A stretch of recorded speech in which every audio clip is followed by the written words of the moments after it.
Hello and welcome to Nick's Nerd News. This is where you come to listen to breaking news when it comes to the nerd world.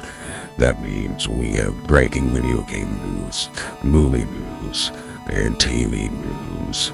If you want to hear about the latest games, the latest movies, and everything else, stick around. Because here's your host, Nick, from a tiny studio in San Diego.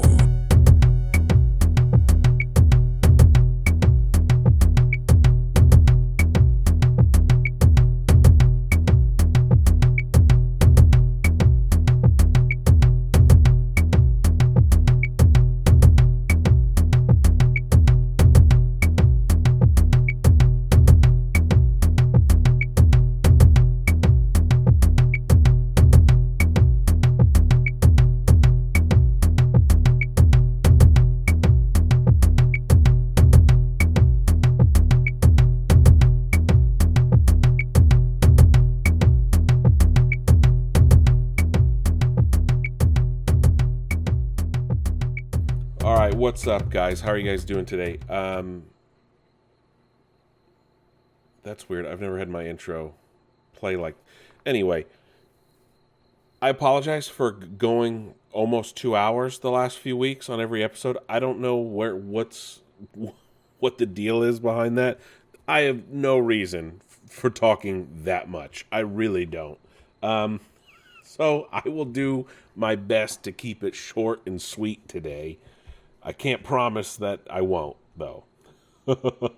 Anyway, there's some good stuff we're going to talk about this week, like just everything going on at Xbox. It continues to confuse me, and I don't understand what they're doing, what their logic is, and part of that we're going to talk about today, because the things that Satya Nadella is saying is I don't understand. I really don't, and we're gonna try and figure it out, I guess. There's no guarantee though, and the future of Xbox is somewhat always in flux, and it shouldn't be, right? So we're gonna go over all that. We know who might be in the Miami Vice reboot movie. And honestly, it's solid casting if they do get both of them. We are going to talk about John Williams is coming out of retirement for only one director, and I think we all know who that one director is. And we are also going to talk about a few other things, some gaming reviews. I've been playing Pokemon Legends ZA. I've been playing Jurassic World Evolution. And I saw Good Fortune, finally. So we're going to talk all about that. That's going to be on tonight's episode. And we'll see how it all goes. But before we get to the stories, why don't you head over to nixnerdnews.com? That is the one-stop shop for all things Nick's Nerd News. You can listen to the show right in your browser, or you can take us on the go, because I got links, all the links to Spotify, Apple Podcasts, Amazon Music, iHeartRadio, and YouTube. Right? Also, check out the social media tab. We're on Twitter. We're on Instagram. We're on Threads. We got a Facebook. And guess what? YouTube's also a social media site. What? Anyway, let's not waste any more time and get straight to the news, shall we?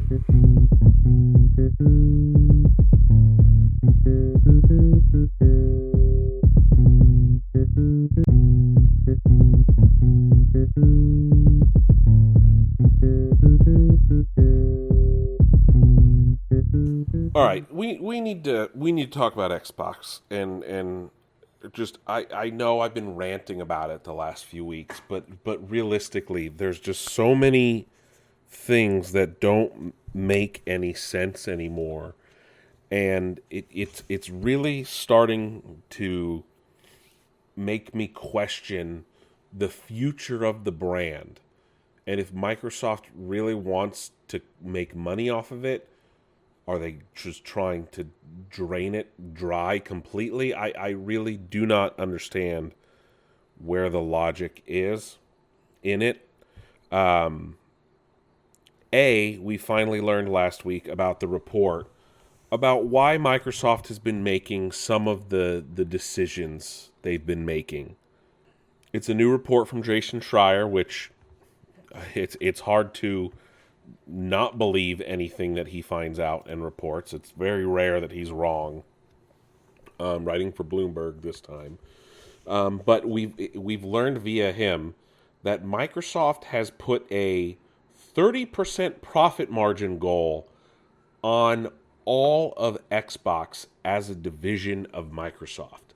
So that is unheard of in the gaming industry. It's rare for them to be over 20%. Average via Bloomberg is between 17 to 22. And over the last 6 years, Microsoft has been in the 10% to 20% profit margin range. So they're making profit, just not at exceedingly high amounts. So just to compare this, PlayStation made a 16% profit margin in quarter one of fiscal year 25. So just and look at how well they're doing, right? So, and then today we learned that Microsoft is down 115 million, which that doesn't necessarily mean they're bad, but we don't know what's going to happen after the Game Pass cancellations hit for the next quarter. So that could turn into some ugliness. But this is all due to Microsoft Chief Financial Officer Amy Hood. And I've been talking about this for a while, right? You guys know I've brought up her name and Satya before in regards to what the fuck is going on at Xbox. And lo and behold, it's because Microsoft has put these outrageously high profit margins on them. This is why they've ditched exclusives. This is why they've laid off so many people. This is why they're charging outrageous amounts of money on the Xbox consoles 5 years into their life cycle. This is why they're positioning the next Xbox as this premium, excessively expensive thing, right? So, and this new target was put in place in fall of 2023, right after the Activision Blizzard deal went through. So, and also via this report, we've learned that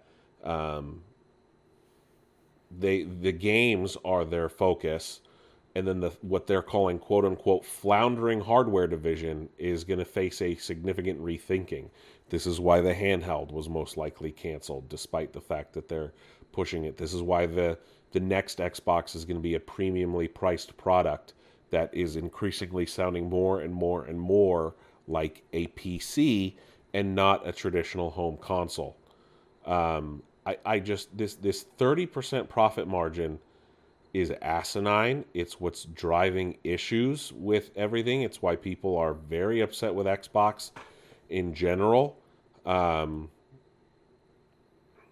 mean, Sarah Bond was talking about the end of exclusives, and I think this could be part of that. And it's like, I think these executives, after this report came out, need to shut their mouths.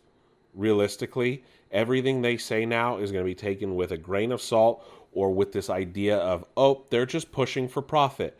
And Ryan McCaffrey of IGN, who's one of their biggest like Xbox guys, he used to work at official Xbox magazine and things like that. He did an op-ed a while back talking about how Xbox is going to be remembered for their greed this generation, and honestly, it's because of this. They're going to tarnish all of the goodwill that they did for quite a while, all for seeking ridiculous amounts of profit. Microsoft is a multi-trillion-dollar company. They don't need to push this hard on Xbox. I think it's this drive for AI and things like that,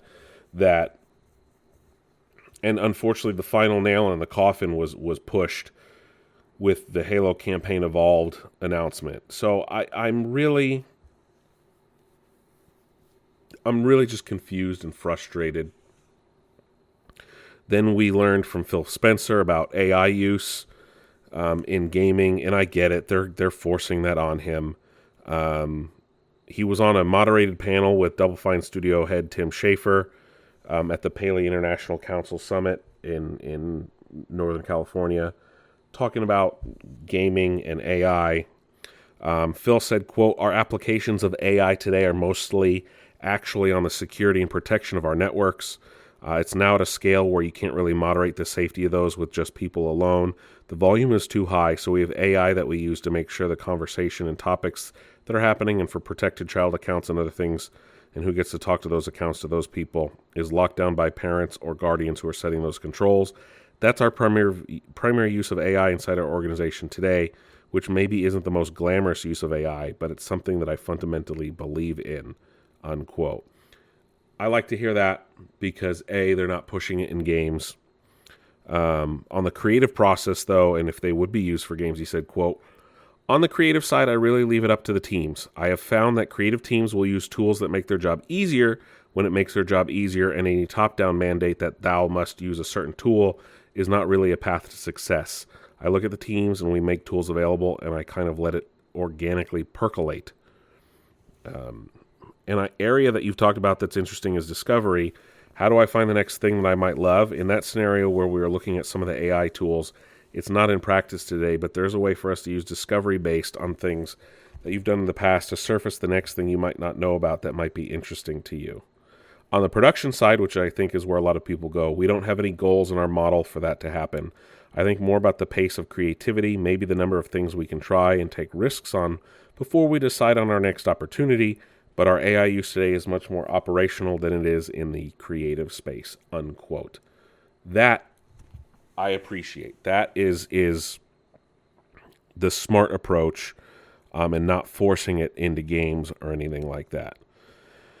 The new console might be, like I said, a PC, and it might have multiple storefronts. Essentially, it's not necessarily just Xbox. Maybe think what like the Asus ROG does, so it'll have Steam and things like that. And then I want to talk about something Satya Nadella said today about that, and this is the most ridiculous thing I think he's said. And normally he's a smart man, and it's a little frustrating to hear him say something like this, because I get it where he's coming from, but I think he's misguided. There's a new report that, Satya said that their biggest competition is TikTok, not other consoles. And I'm like, what? What in God's name are you talking about? People cannot play games on TikTok. I get that it's an attention grabber and it keeps people's attentions, but and this was at the, where was he? At TBPN during a live stream, and Video Game Central got it. Satya was asked about gaming and things like that, and gaming on Windows is their biggest aspect of the gaming business. The next Xbox, he said, quote, "Remember, the biggest gaming business is on the Windows business. To us, gaming on Windows, and a lot of course, Steam has built a massive marketplace on top of it and done a very successful job. So to us, the way we are thinking about gaming is, first of all, we're now the largest publisher.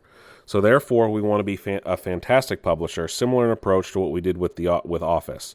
We're going to be everywhere on every platform. So we want to make sure, whether it's consoles, whether it's the PC, whether it's mobile, whether it's cloud gaming or the TV, we just want to make sure the game is enjoyed by gamers everywhere," unquote. I just, no, you don't need to be everywhere. Obviously, they want to rake in that sweet, sweet mobile cash. He also said, quote, "We want to do innovative work on the system side, on the console, and on the PC. And it's kind of funny that people think about the console and the PC as two different things. We built the console because we wanted to build a better PC. which could then perform for gaming. And so I kind of want to revisit some of that conventional wisdom. But at the end of the day, console has an experience that is unparalleled. It delivers performance that's unparalleled, that pushes, I think, the system forward. So I'm really looking forward to the next console, the next PC gaming. Unquote. What? No. Home consoles are supposed to be for regular people at an affordable, somewhat affordable price compared to gaming PCs. Consoles are supposed to be somewhat of a loss. They always were for both sides, and are meant to be able to. You can get very premium, the very premium ability to play games at an affordable rate. They are supposed to be cheaper than PCs. When you're selling at the same price of the PCs, the whole idea goes out the window. And he also, Matt Booty said this, head of Xbox Gaming. Quote, most importantly, the game business model has to be where we have to invent maybe some new interactive media as well, because after all, gaming's competition is not other gaming. Gaming's competition is short form video. And so if we as an industry don't continue to innovate, both how we produce, what we produce, how we think about distribution, the economic model, right? The best way to innovate is to have good margins, because that's the way you can fund. Unquote. And that's no, sorry. Don't focus on funding. Focus on giving people what they want, not on how do I make the most money the quickest and then piss everyone off that they don't buy my thing anymore. Because that's the road they're going down right now. That is the road they're going down with price hikes on consoles, on Game Pass. This is not the mindset you should have. Because if you focus on profits, you're not going to make a good product. Make a good product and profits will come from that. That's what we should be talking about here when it comes to Xbox. I just AI and TikTok. I don't understand them. I don't know what happened. Let Phil do his damn job. All right, that's what we should be doing here. Like what they're doing with Fallout. They're making some good decisions there. Again, good decisions are limited lately. But Fallout Day was last week, and they announced some big things. Fallout 4 is celebrating its 10th anniversary and getting a Nintendo Switch 2 edition. No surprise there. Nintendo Switch 2 is getting a really big third-party support finally. That will release sometime next year. Fallout 4 Anniversary Edition will also release next month on November 10th, and it will include all the DLC. Obsidian revealed a new Fallout New Vegas bundle, and also to celebrate Fallout New Vegas. So that's nice. The New Vegas 15th Anniversary Edition bundle is available and will come with a collector's big box. Will contain the PC version of the Ultimate Edition of the game, a Vault Boy pin, evaluation cards, Mojave Express, and NCR recon patches, and a Victor statue, which is the biggest thing of this. Statues don't really come with games anymore. There's going to be new Fallout attractions around the globe. Universal Studios Hollywood and Universal Studios Florida both have Halloween Horror Nights featuring a Fallout house there. Fallout Night with the Texas Stars will happen in Austin during their Fallout Night. And then the Pioneer Saloon Festival in Nevada will have a Fallout cooking competition, car show, film festival, and more. Fallout Shelter is having its 10th anniversary. And then Fallout 76 has a new year of content. And then, of course, on December 17th, we get Fallout Season 2 on Amazon Prime Video. So that was everything at Fallout Day. A lot of people were hoping for the announcement of a Fallout 5. However, there was not. But Todd Howard came on the stream to announce, say, quote, even though I'm recording this, it's not live, and I'm probably watching myself right now from my desk, and I'm reading your chat, and these that thing you want and this, that other thing you want. Hey, we read it all. Just know we are working on even more. We are looking forward to the day when we can share that with everybody, unquote.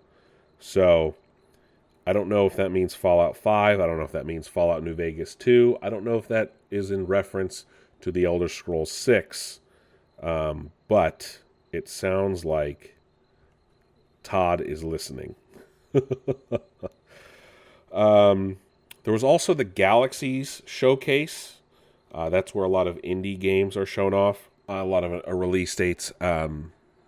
Mouse PI, I think it's called, that new indie game that looks like a cartoon from like the 30s and 40s, is getting released next year.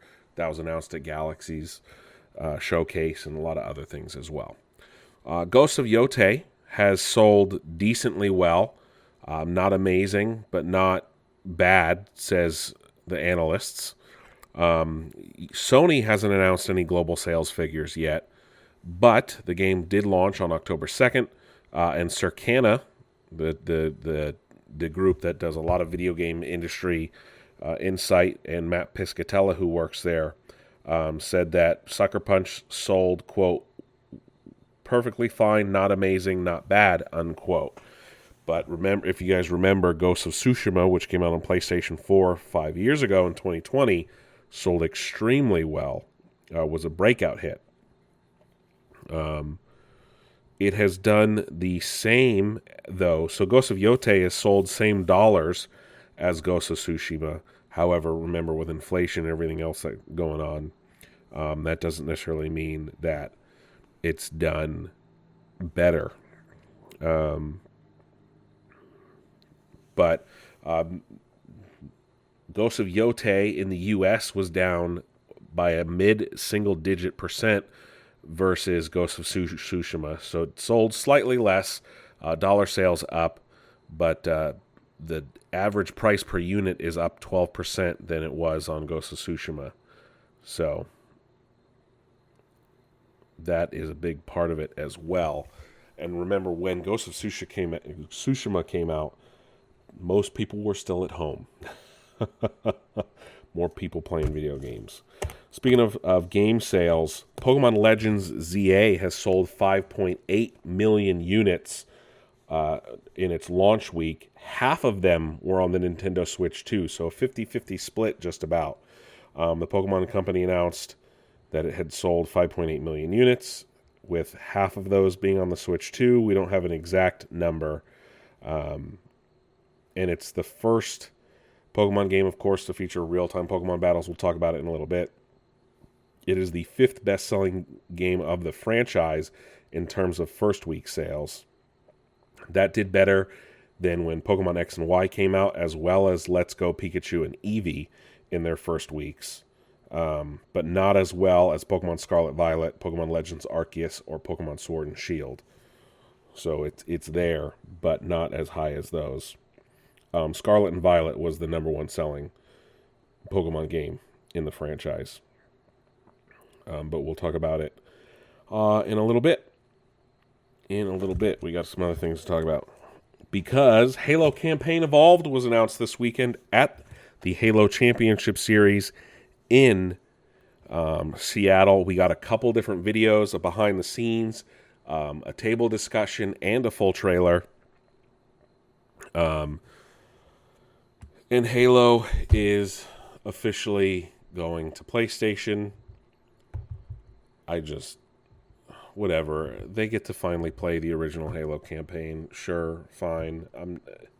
What do you want me to do? I'm powerless to stop it. I was hoping it would be the one franchise that would not jump ship, and unfortunately, I was wrong. However, with that being said, Halo Campaign Evolved, as it will be called, will release next year on both Xbox and PlayStation, as well as PC. It is being built essentially from the ground up on Unreal Engine 5. It looks amazing. They got Jen Taylor and Steve Downes to come in and re-record lines as Master Chief and Cortana. It will feature 3 new prequel missions starring Chief and Sergeant Johnson. So we're getting 3 new missions. Weapons that were not present in the first game, but due to Halo lore should have been present, given how future games in the series played out, will be featured in the campaign. It'll have the most skulls of any Halo campaign, so that's cool to see. The music has been fixed. The cinematics look amazing. They wanted to make sure they did almost everything the same. Obviously, some minor adjustments had to be made, given the engine and given modern gaming sensibilities. Other things were changed for that in that regard. But for the most part, it should be a almost one-for-one remake. This is a remake, not a remaster like what we got for its anniversary back in 2011. This is a full remake. Chief still doesn't look ideal in Unreal Engine, but that's okay. Different engine, things are going to play a little differently. And Sprint can be turned off. I know a lot of people are bitching and moaning. The Halo community is acting like the Star Wars community right now in response to this game. I will say that. It will have 2-player couch co-op, and it will also have cross-platform 4-player co-op as well. So there you go. Is gaming exclusivity antiquated? I don't know, but Microsoft seems to think so, and here we are with that. That's pretty much all the biggest things that came out of Halo Championship Series. Essentially, we just learned about Halo Campaign Evolved. No word yet on other games coming to PlayStation in the Halo franchise, but Halo will be on PlayStation moving forward, based on what we learned. Twitch is admitting failure in response to what happened at TwitchCon last week with Emiru. The Twitch CEO responded a couple days after, and this is it was a big deal. And I went on a little thing. It's like, you know what? Not fucking cool. Do not treat people that way. Twitch CEO Dan Clancy said, quote, "The challenge we face is a challenge in today's society. It's not limited to Twitch. It extends throughout our society. What happened yesterday obviously was something that we care deeply about, securing this environment. We're looking very closely at everything that happened here, and I care deeply about Emmy. She's a friend of mine, and so I want to see how we can support her." He said, quote, and all that. And then he followed up with a statement on Friday saying, quote, "The company failed by allowing the assault to occur and in our response following. First, I want to be upfront and take accountability for the security incident that occurred during Emiru's meet and greet. It shouldn't have happened, and we take that very seriously. We failed both in allowing it to occur and in our response following. We mismanaged our communications about the incident, and that includes the comments I made. I apologize to Emiru for all that took place." Unquote. He did say then that Twitch is, quote, "doing a comprehensive review of overall event safety and security, examining everything from how we do meet and greet signups to the layout to the increased security controls," unquote. And then Emiru has said that Twitch has yet to apologize directly or personally to her, which is really fucking sad too. But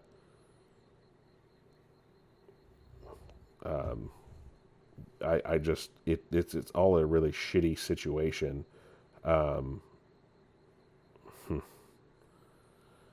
Unfortunate. Anyway, I've been really trying to avoid just the political shit, and it's really getting hard not to. So, with Halo going to Xbox or to PlayStation this week, GameStop, of all fucking people, announced an end to the console war with like an official memorandum, followed by the White House posting an AI image of the president in Master Chief's armor, saluting the American flag that didn't even have 50 stars on it, which, again, AI, just don't even... And saying power to the players. Okay, Sure, the war didn't end under you. You had nothing to do with this war. Stop trying to... Gonna compose myself. You had nothing to do with this. Do not take credit for it. This is the White House. Do not be tweeting out stupid AI images. I don't care where you fall on the political spectrum. This is fucking childish. We are a fucking joke by doing this. It's not funny. It's not cheeky. It's cringy and really fucking stupid. Okay? Smart people know this is really fucking stupid.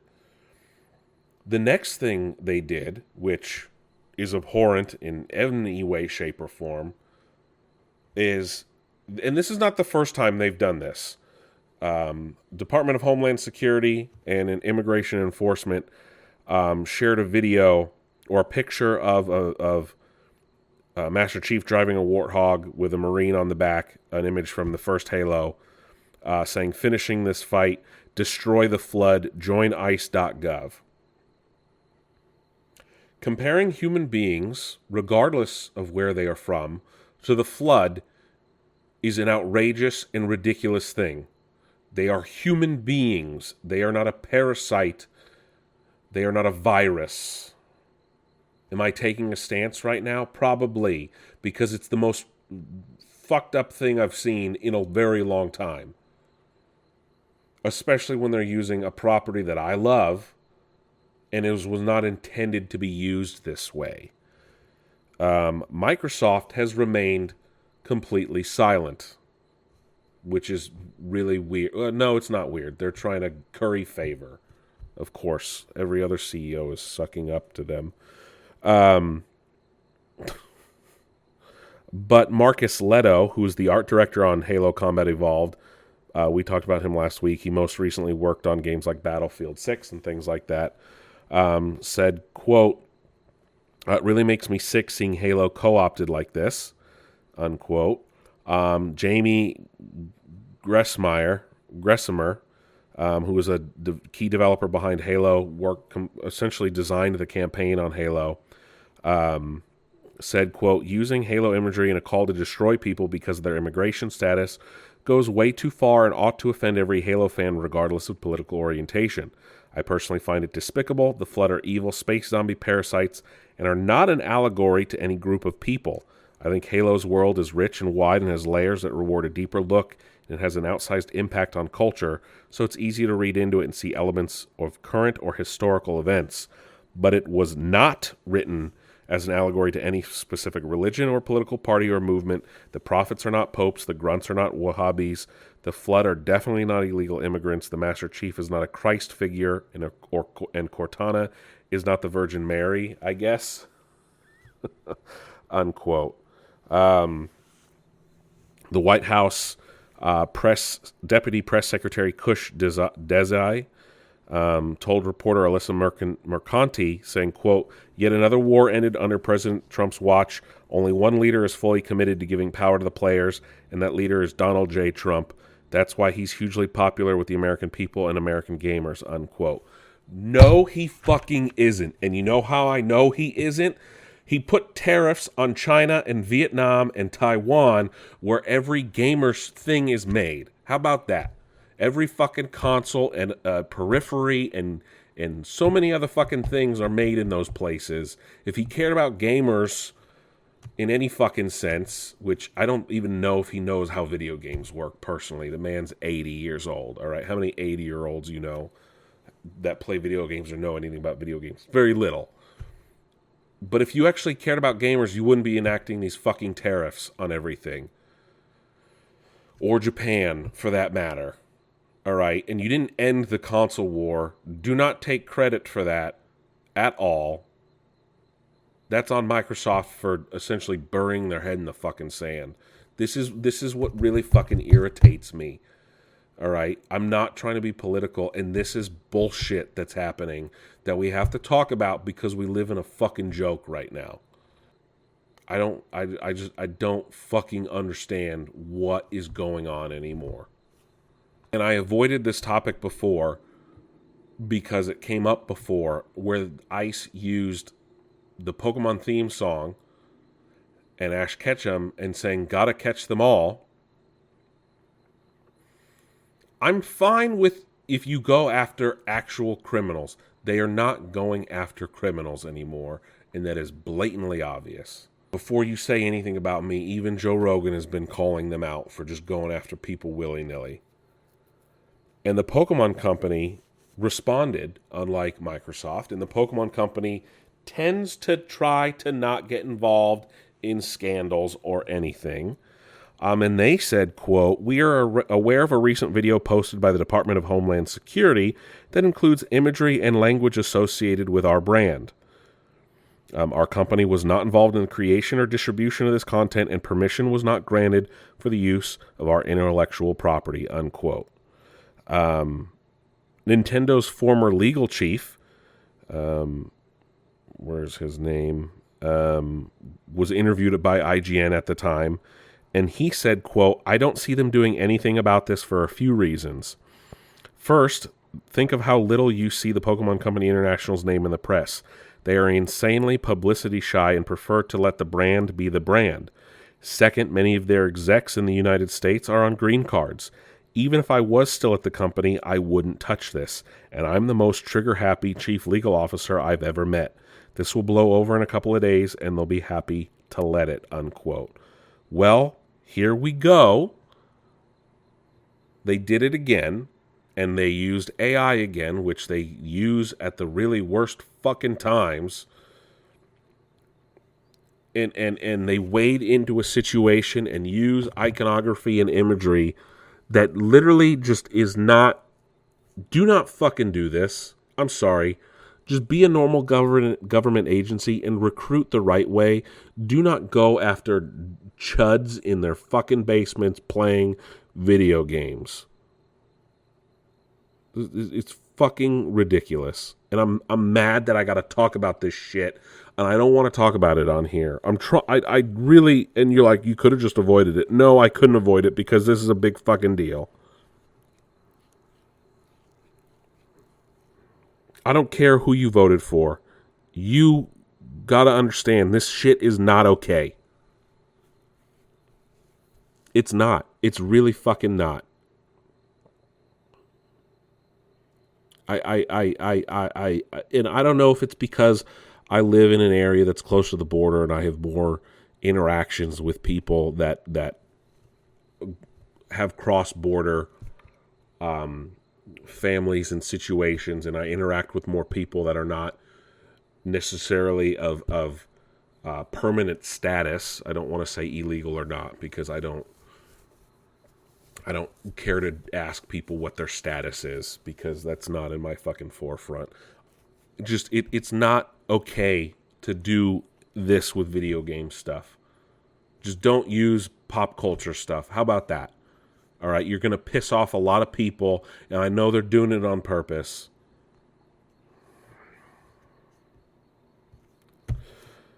Whatever, I'm moving on.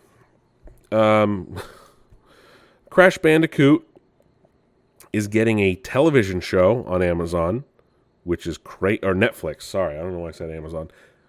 Netflix. Crash Bandicoot is heading to Netflix as an animated show. And it's going to be done by Wild Brain Studios, the team that made Sonic Prime. Wild Brain has also made Carmen Sandiego, Mallory Towers, and other shows for Netflix.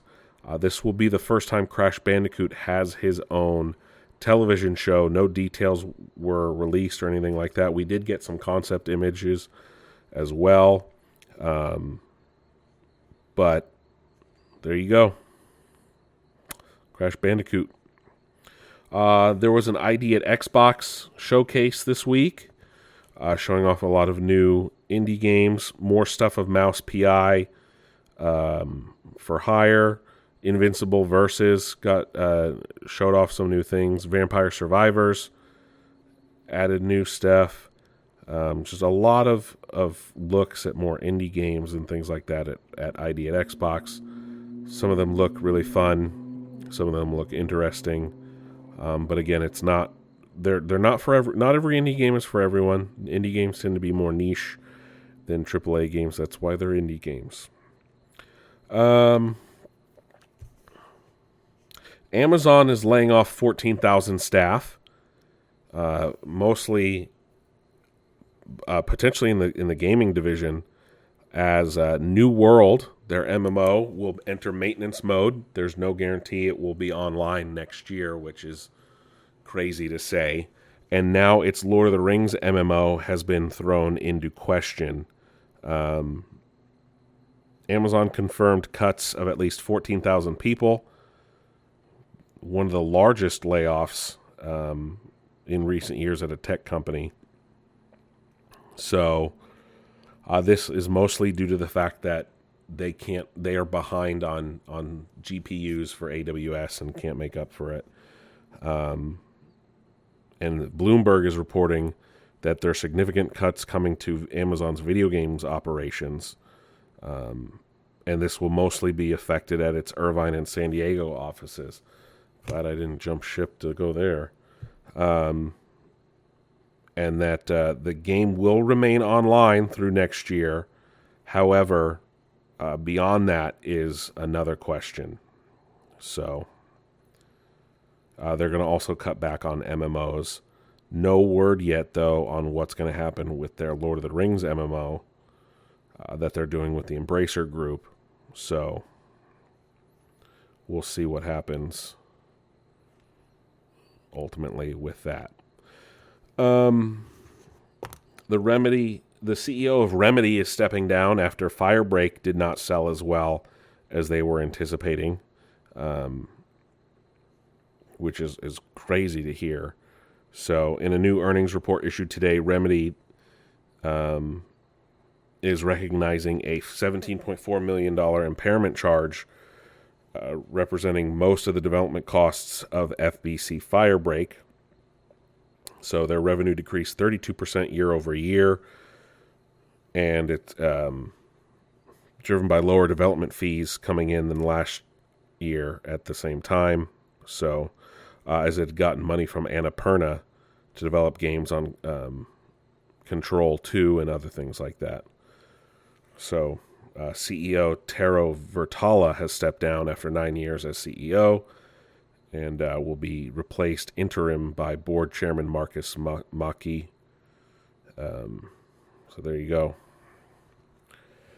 And then, before we get to some reviews, Battlefield RedSec, the new Battlefield Warzone or Battle Royale, launched with a lot of people on Steam not too happy.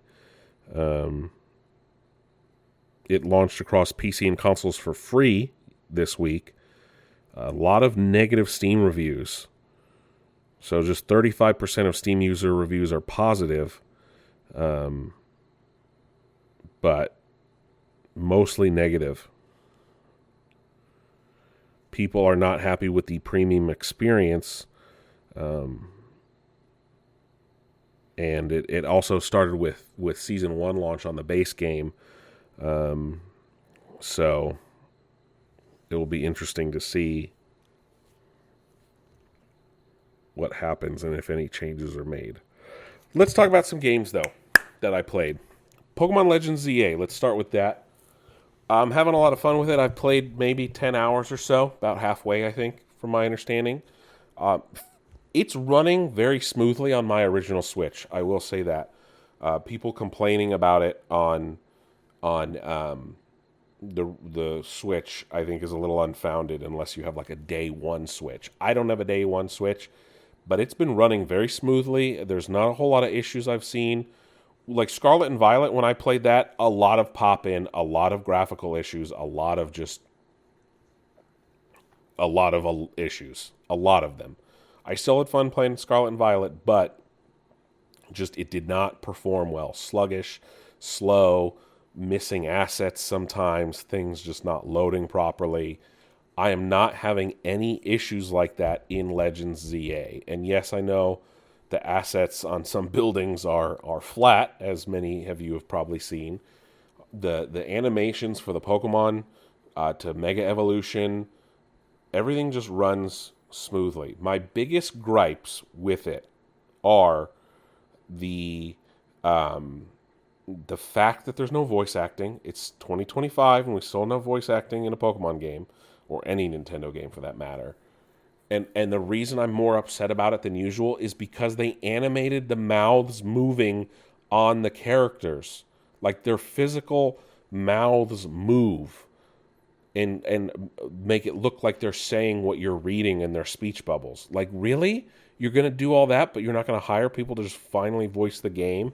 But then the character will, like, grunt and things? What? What are we doing here, Nintendo? What are we doing here, Pokemon Company? Come on. Come on. And then my other gripe with it is the loading times. This is where things falter with the original Switch, is loading times. And the other thing is there's loading screens in places there shouldn't be loading screens. Like when you talk to a character and you decide to break away and move off. Like that shouldn't be, there shouldn't be a fucking loading screen between that. That should be seamless. That's a little outrageous to me. But overall, some of the quality of life improvements are fun. The battle mechanics are nice. There's no more PP for moves. So essentially you just have to wait for the move to power back up. There's a countdown on them. HMs or TMs are reusable all the time now.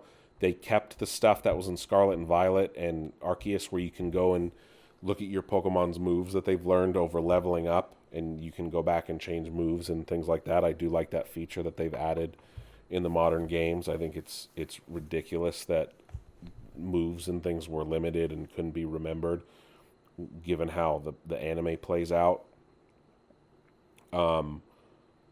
Lumio City is very big. I know it seems small when you look at the map and things like that, but it is a decent sized map, and I will say that. There's some things though that are not fully explained, and you kind of have to go searching for things sometimes, where Pokemon games are usually very on the nose in how they explain and approach things. So there is that. But I'm having fun. I'm having fun with it overall. I like the addition of the alpha Pokemon in the wild zones. The wild zones are not too crazy. The catching mechanic is fun. I like the new catching mechanic. It's a little different from both Arceus and... it's a little closer to Arceus than Scarlet and Violet. I will say that. But you can actually catch Pokemon after they faint as well, which some people are calling a cop-out. I say, no, that's fine. But if you do not catch them, they will disappear after that. And I do like the feature that they added where if you throw a Pokeball and it completely misses, you get them back. And some people are mad. It's like, bro, it's not if you don't catch the Pokemon, that Pokeball is gone. This is if you throw a Pokeball and you completely whiff it and it just flies off in some other direction, right? So overall, 7 out of 10 from what I've played. The story's kind of fun. Characters are good. And I'm having fun with it. I would also love to give you a score for Jurassic World Evolution 3, but I've been having some limitations with it that don't seem to be affecting other players as much. I cannot save the game for the life of me. I don't know what happened. When I first booted it up and was playing, I had no issue. Then I updated my security program. And ever since then, I am unable to save the game while I'm playing.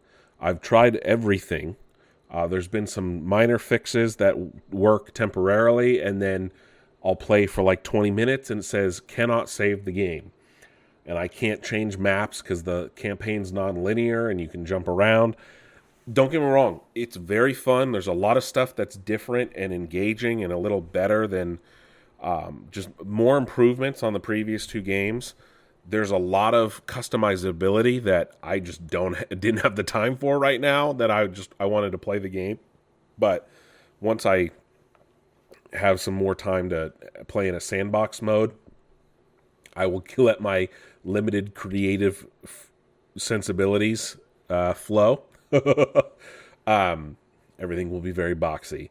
But no, it's good so far. The way the campaign plays and the way it plays is very different. So I don't want to score it yet because I literally can't finish the game, and it's really fucking frustrating. I still would recommend it if you don't have those issues. I think it's an issue that's relegated to me. I know there are issues with the campaign that I've seen that I know Frontier is going to work on fixing. I keep checking support. At this point, I might just uninstall it and reinstall it and see what happens. But I might just have a limited situation that I did see people had an issue with it on Jurassic World Evolution 2, and I'm trying some of those fixes. So I'll go from there. But I wish I could score it for you, but I can't. That is it for gaming. And let's head on up the freeway and see what's going on in Hollywood, shall we?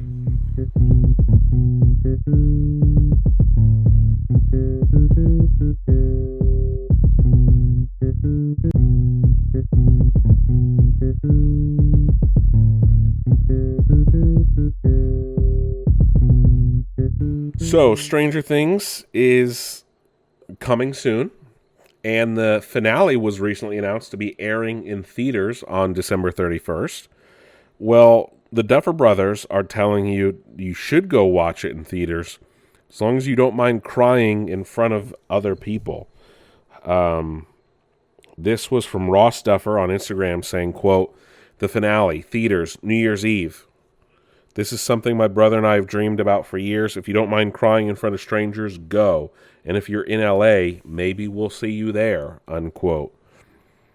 That's cool, I guess, that it's going to be in theaters. I don't know. Michael B. Jordan and Austin Butler are currently in talks to join the Miami Vice reboot.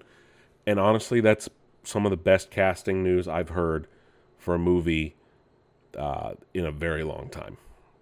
That is an awesome pairing, and I would definitely watch that movie. Batman Deadpool, the comic series, is coming out next year after, was it Superman, Spider-Man? What was the other one? Batman Deadpool is the only one so far. They announced the others. Within Batman and Deadpool, though, we're going to get some other mini crossovers as well, like Nightwing and Wolverine, Doctor Strange and Doctor Fate, and Hulk and Harley Quinn. Those will be in upcoming issues of Batman Deadpool Limited. Goonies Never Say Die, and that's going to be more possible as they will all be enshrined in plastic, as the Goonies is getting a Lego set that releases next year. Johnny Depp is coming back to movie screens, and I question why this movie. He's going to be playing Ebenezer Scrooge in another adaptation of A Christmas Carol. Meanwhile, we also learned that Willem Dafoe will be playing Ebenezer Scrooge in a Robert Eggers version of A Christmas Carol. I'm going to go out on a limb here, and this is probably not a hot take. Why do we need to adapt A Christmas Carol every 6 months, it seems like?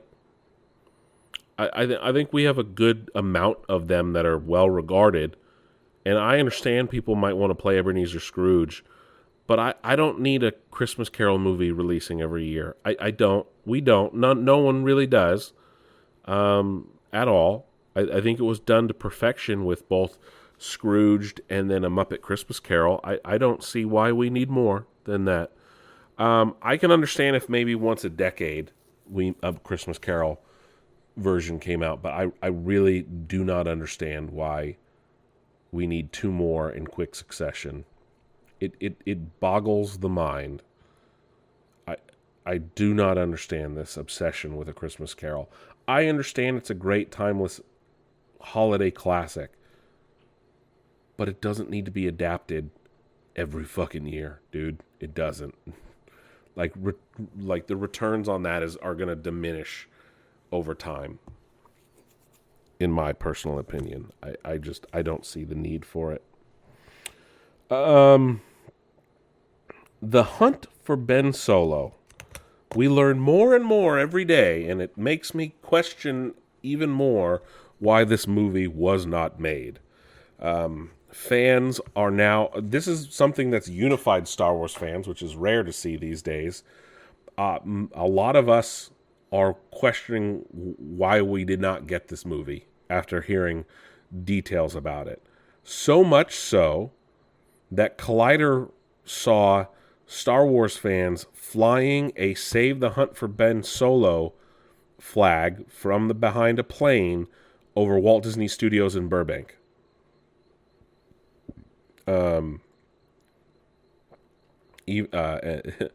Collider found it. Star Wars Holocron posted it.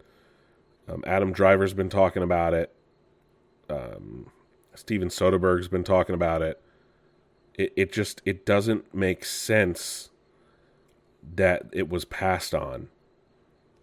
Kathleen Kennedy was down. Lucasfilm Vice President Carrie Beck was down. Chief Creative Officer Dave Filoni was down. They were all down. Scott Z. Burns was drafted to write a script, which Driver said, quote, one of the coolest expletive scripts I've ever been a part of, unquote. Driver said Lucasfilm, quote, loved the idea, totally understood our angle and why we were doing it, unquote. However, it was CEO Bob Iger and Disney co-chairman Alan Bergman who both said no. Which, again, what? I saw Soderbergh said that this is the first... Kathleen Kennedy told him they've never said no to a fully finished script. Quote, in the aftermath of the Hunt for Ben Solo situation, I asked Kathy Kennedy if Lucasfilm had ever turned in a finished movie script for greenlight to Disney and had it rejected. She said no, this was a first, unquote. But they let Solo get made. So Soderbergh was upset that he had to keep it under wraps for so long that they couldn't talk about it, that it had to remain a secret. And it was also Soderbergh's, I can't find the exact quote, I saw it somewhere, that Alan Bergman took a lot longer to read the script and respond than he normally does. These people, again, I said this last week, these people said they didn't understand how Ben Solo could be alive, but they allowed the Emperor to come back unquestioned. Again, I know the Emperor's come back in in Legends, so I'm not in the old EU, so I'm not fighting that. But what they're questioning, I don't know. I don't know. We learned that Fantastic Four and Freakier Friday will both hit Disney Plus next month. Fantastic Four on the 8th, Freakier Friday on the 12th. And that's in next week is the 8th, so Fantastic Four is next week. And then the week after that is Freakier Friday. Switching back to Star Wars here, it looks like the Acolyte was going to set up Kemir, the bad guy in the show, as the first Knight of Ren, or the first Ren, which I get that vibe with his helmet and things like that. I think that would have been cool. That would have been set up in Season 2. Creator and showrunner Leslie Headland, that Kemir, also known as the Stranger, would have gone to start the Knights of Ren, saying, quote, it was in the design of the character as well as knowing that they were going to introduce Darth Plagueis, who has to end up with Palpatine as his apprentice. Following the rule of two, a precept that limited the Sith to just two at any given time, a master and apprentice, one way to keep it going is if the Stranger is the first Knight of Ren, part of a Sith-adjacent cult that we know eventually survives, unquote. Hell yeah, dude. That would have been really cool. Hopefully they get to do something with the Acolyte. I liked it. I know you guys, if you guys listen to me, you guys know I liked it. So I don't know. That would have been a cool storyline to follow. So we got some updates on Doctor Who. Looks like they are ending their partnership with Disney after 2 seasons. But the future of the Doctor is not yet set in stone. As we are, the BBC have announced a Christmas special to air next year, being written by Russell T. Davies. And while they are ending their partnership with Disney, they are still committed to the Doctor's future. Lindsay Salt, the BBC's director of drama, said, quote, "We'd like to thank Disney Plus for being terrific global partners and collaborators over the past 2 seasons, and for the upcoming The War Between the Land and the Sea. The BBC remains fully committed to Doctor Who, which continues to be one of our most loved dramas, and we are delighted that Russell T. Davies has agreed to write us another spectacular Christmas special for 2026. We can assure fans the Doctor is not going anywhere, and we'll be announcing plans for the next series in due course, which will ensure the TARDIS remains at the heart of the BBC," unquote. So there you have it. The Doctor Who is not dead as we've ever known it, as one writer said, and the show will continue on. We've also now learned that John Williams is coming out of retirement at 90 years old to score Steven Spielberg's upcoming movie around UFOs, the duo's 30th pairing together. And this was announced, I guess, at the Juilliard School. But I guess president of Juilliard, Damien Wetzel, was speaking at an event honoring Williams and said, quote, "Doing what he does, he is working with Steven Spielberg on the next movie," unquote. So that's interesting because, again, John Williams retired several years ago. But this will be the 30th time they've worked together scoring a film. But, yeah. And it, again, while he did score Indiana Jones and the Dial of Destiny, that was with James Mangold, not with Steven Spielberg. But many people thought that would be his last movie 2 years ago. But he did say last year, quote, "If a film came along that I was greatly interested in with a schedule that I could cope with, then I wouldn't want to rule anything out. Everything's possible," unquote. It looks like the 93-year-old has found that in Steven Spielberg's new UFO movie. Wow. This sucks. This news right here. He's been nominated for 54 Academy Awards and has only won 5. What are you doing, Academy? The man's a genius. And I want to talk about Paramount and then Warner Brothers. So Paramount was recently, of course, bought by Skydance Media. Warner Brothers has recently gone up for sale, and we've learned that Warner Brothers has turned down Paramount's offer to buy them 3 times. At some point, you gotta give up. Well, for some reason, the head of Paramount, co-CEO of Paramount, are talking about what they would do with Warner Brothers when they acquire them. You haven't acquired them yet. Don't start announcing your plans for something that hasn't happened. Like, what, dude? That's like me saying that, this is what I'm going to do when I own this house. This is what I'm going to do when I have $1 million. Horseshoes and hand grenades, Paramount. Like, if they've rejected your bid 3 times, including a very generous cash offer, they're telling you we're for sale, but not to you. Bloomberg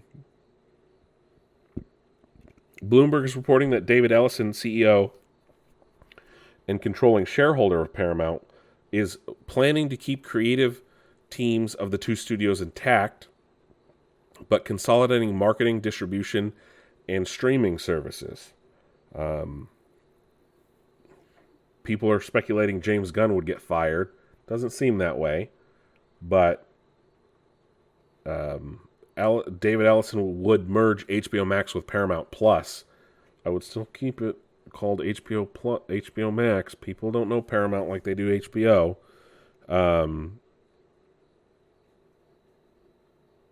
and then he would want to ramp up technology like AI and things to get 30 films made annually across the combined entities. He also believes in theatrical releases as the best way to build long-term franchises. Okay, dude, I get that you have all these ideas. You do not own, let me repeat this again, you do not own Warner Brothers Discovery yet. So let's hold your horses on your plans. I know what you're trying to do. You're trying to get them to believe you in what you would do for the company if you bought them. That's not, I don't think Hollywood's that stupid. I know there's a lot of shenanigans in Hollywood and stupidity in Hollywood. I don't think it's that, though. Just saying. I do want to talk about a movie I saw, though. And hopefully I'll keep it short because we're over an hour already.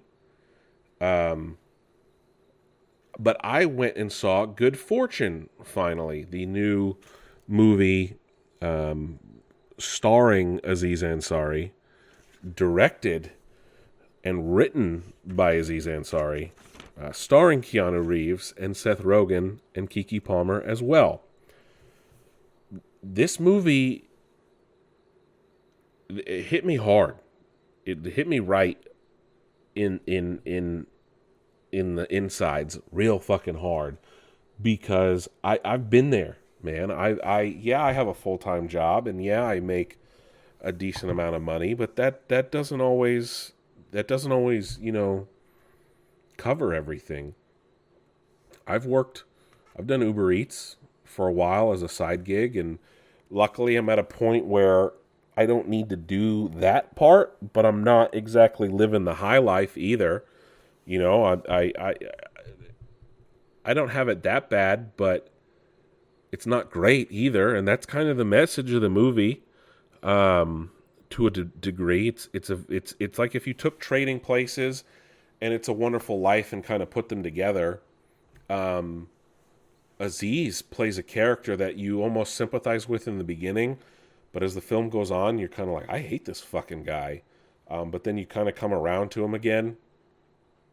Same with Seth's character, but it's kind of opposite, where you kind of hate him, and then you sympathize with him, and then you're like, oh, this is a good guy towards the end. And they take the message away properly. Keke Palmer's really good. I realize I don't think I'd really ever seen her in anything, and I know she's a really great actress. Her line delivery is interesting, though, in a lot of ways, in this movie at least, and I enjoyed it. It was funny. It added a lot of levity to it. It is a comedy, though. It's mostly a comedy. It's a black comedy, really. And I say that, and I mean it's funny in a morbid way, and sometimes. Seth Rogen's great in it. Keanu, though, is the best part of this movie as this angel Gabriel, who, as if you've seen the trailers, like he's a budget guardian angel, right? He has this air of child sensibilities when his issues arise and what happens in his character arc. The movie's fun, though. It's really fun. But again, if you're in a place in your life where things are going okay, but not yet rock bottom, but you're not swimming happily either, it's gonna hit you. It's gonna hit you hard, like it hit me hard. And I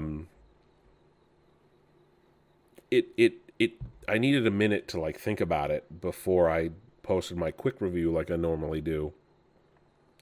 But it's a really good movie. It's short too. It's just under 2 hours, like an hour 40. So I mean, it not going to eat up a lot of your time, and I loved it. I really thought it was a good movie, and it's filmed very well.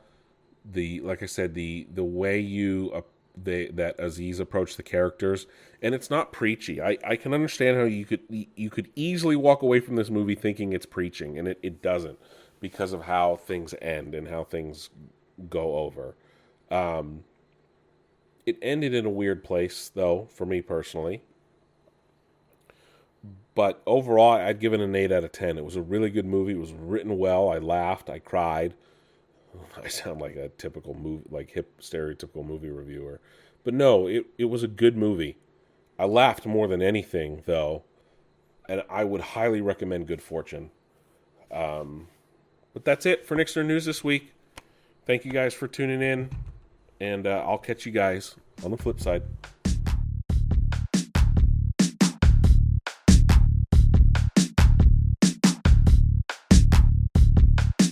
This has been a production of Nixner News. Please do not use without implicit faxed permission.